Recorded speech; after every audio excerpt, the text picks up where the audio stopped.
Bom dia. Eu gostaria de compartilhar uma palavra com vocês que está em Lucas 14, do 25 ao 33. Amém?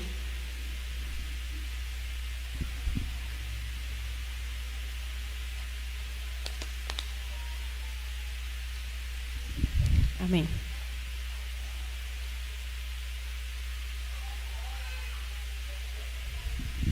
E na minha versão, tem início assim: o custo de ser discípulo de Cristo. Ora, ia com ele uma grande multidão, e voltando-se, disse-lhe: se alguém vier a mim e não aborrecer ao seu pai e mãe e mulher e filhos, e irmãos e irmãs, e ainda também a sua própria vida, não pode ser meu discípulo. E qualquer que não levar a sua cruz e não vier após mim, não pode ser meu discípulo. Pois qual de vós, querendo edificar uma torre, não se assenta primeiro a fazer as contas dos gastos, para ver se tem com que acabar? Para que não aconteça que, depois de haver posto os alicerces e não a podendo acabar, todos os que virem comecem dizendo: este homem começou a edificar e não pôde acabar.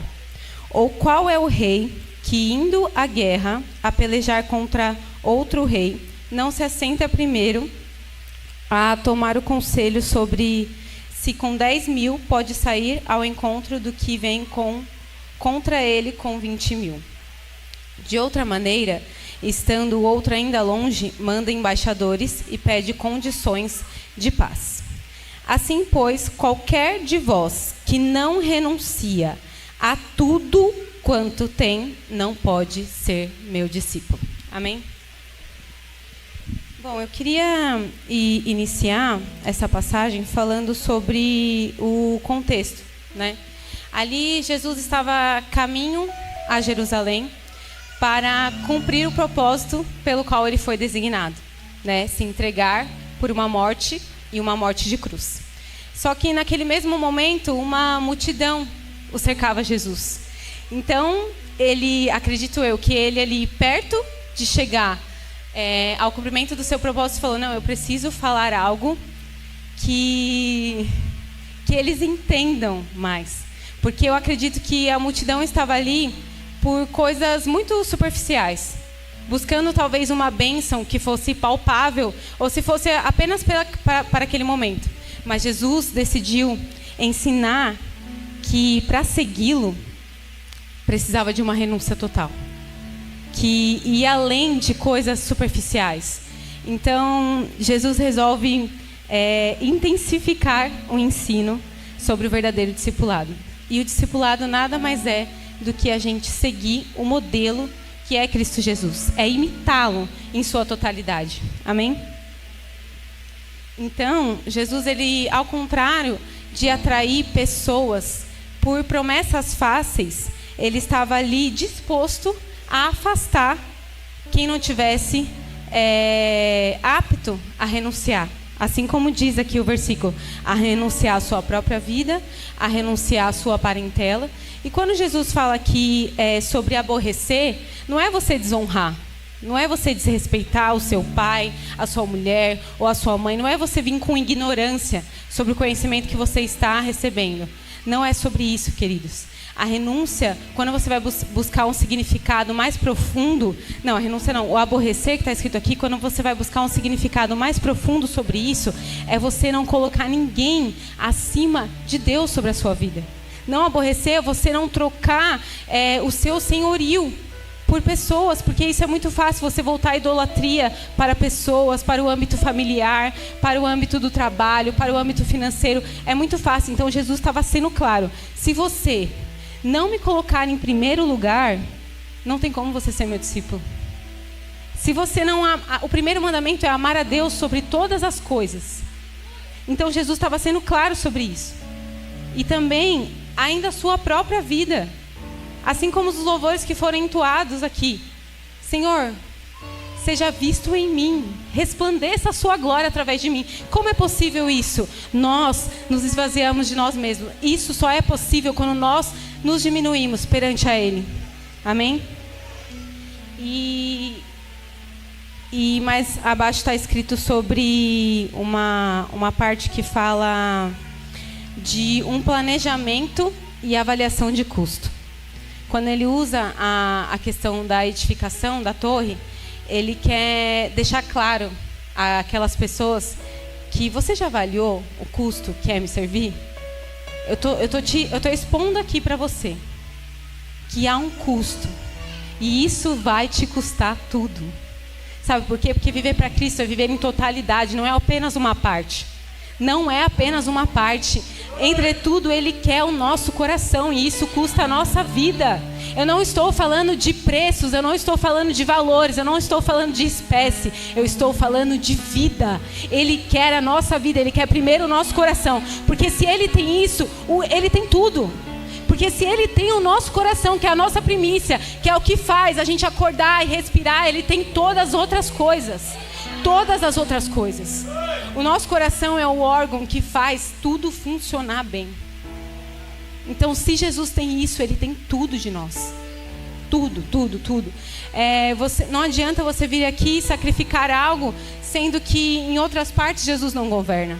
Ou não adianta Jesus governar em muitas áreas da sua vida, sendo que na área financeira Ele também não governa. Ele quer tudo de nós, há uma totalidade. Não é superficial, é sobrenatural, é mergulhar mais profundo nele. Amém? Então o que Ele quer? Ele quer uma lealdade que é exclusiva. Não existe, não existe. Com Deus é assim, sim ou não, não. Não há meio termo com Ele. Não há meio termo, amém? E eu queria deixar claro aqui que Jesus ele vai usar isso para que aqueles discípulos possam decidir por eles mesmos. Você está disposto a pegar a sua cruz, a negar a sua vida para me seguir? Não é parar por qualquer coisa.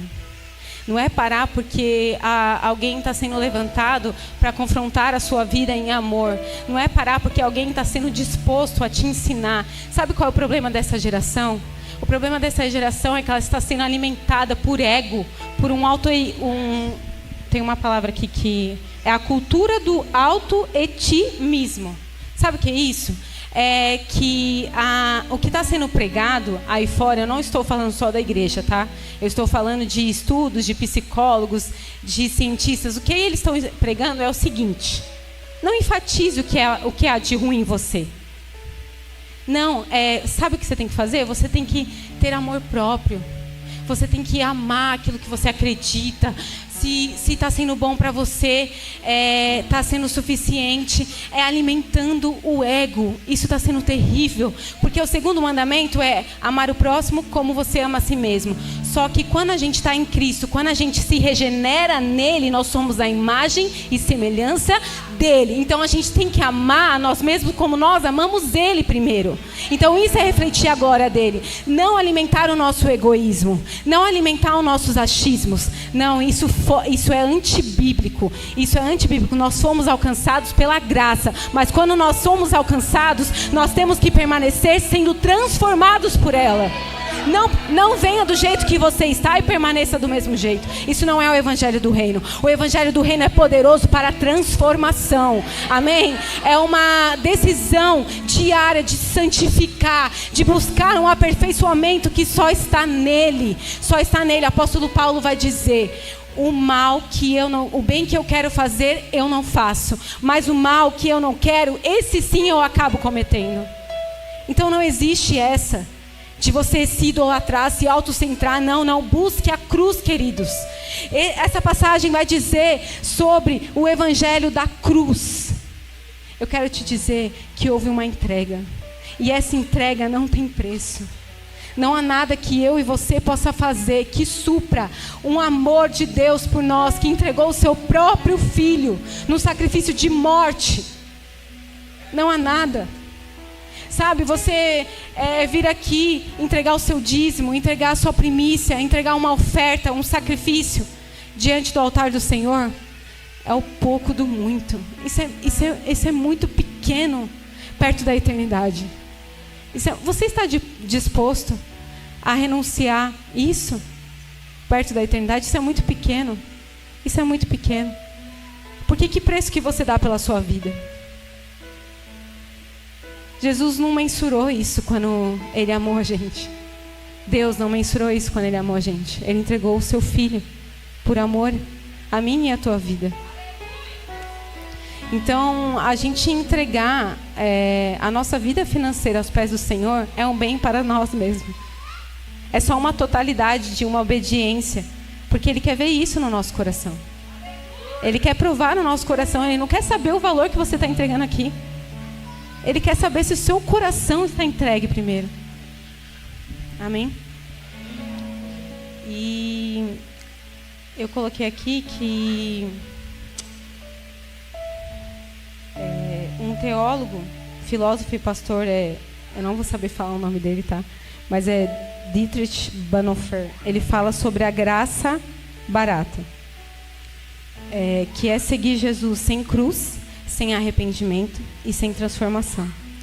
E o que Jesus propõe nessa passagem de Lucas 14 é a graça custosa. Amém? Que é uma graça gratuita, mas que nos custa tudo. Ele oferece a vida eterna, mas pede primeiro a nossa morte. Amém? Nós precisamos morrer para viver o que há em Cristo. Nós precisamos decidir matar o velho homem, renunciar aos nossos achismos, renunciar àquilo que a gente acredita que é o certo. Pergunta para Jesus: Senhor, o que você quer de mim hoje? Qual área da minha vida que eu não renunciei ainda para viver uma totalidade que há em Ti? Exerça isso, se autoexamine nessa manhã. Se autoexamine. É necessário fazer isso numa vida que a gente decide viver para Cristo. É necessário se autoexaminar. O meu marido, ele costuma falar isso para mim: nunca tá bom, né? Aí eu falo assim: não é isso, é porque eu estou em uma grande obra e eu não posso parar. É um constante aperfeiçoamento, eu tenho que buscar uma perfeição. Porque se Jesus falar isso sobre nós, é possível. Mas não é para me sobressair ou para mostrar para o outro, não. É para ser achado nele. É para ser achado nele, para que ele veja algo de bom em mim. Para que ele veja ele em mim. Amém? Então, eu queria dizer aqui que a gente não tem que relativizar os nossos valores, nem adaptar eles ao nosso favor. Não faça isso, queridos. Não tente moldar a verdade que há no Evangelho de Cristo Jesus ao seu favor. Não, se entregue logo. Renuncie logo. Viva uma totalidade em Cristo. Porque você vai poder desfrutar da paz que excede todo entendimento. E eu não estou falando isso só em um momento bom da sua vida. Eu não estou falando isso só quando tudo vai bem. Não, porque é na prensa, é no desconforto, onde extrai o melhor azeite. É nesse lugar. Não é quando tudo vai bem. Não é só quando tudo vai bem. É uma alegria quando tudo vai bem. Você talvez dizimar, você ofertar, você semear.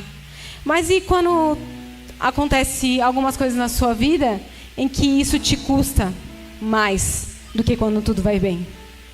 Você vai deixar de seguir um mandamento? Você vai passar a ser infiel perante aquilo que Ele já te entregou? Não faça isso. Não faça isso, porque Ele é fiel. Ele é fiel, Ele não é como os homens. Ele não é como os homens. Amém? E em Provérbios vai dizer assim, Provérbios 14 também: o inexperiente acredita em qualquer coisa, mas o homem prudente vê bem onde pisa. Os inexperientes herdam a insensatez, mas o conhecimento é a coroa dos prudentes. Eu sei que às vezes esse momento é um pouco delicado, sabe?